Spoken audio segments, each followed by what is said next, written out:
Hi, it's Bill Kerbox, Operation Recovery here on Maui.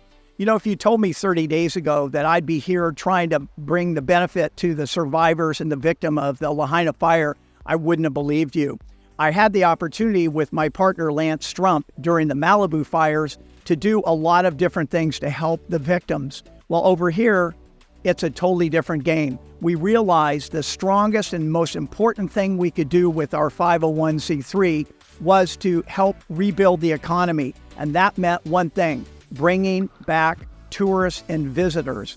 Each visitor brings on jobs for 10, 20, 30 different people. So we feel that that's very important. So our charity organization is sponsoring a global campaign of video to bring visitors back to the island. We also realized that education is going to be key. Many of these children's schools have burnt to the ground, and many people are going to be forced to look for a different type of job.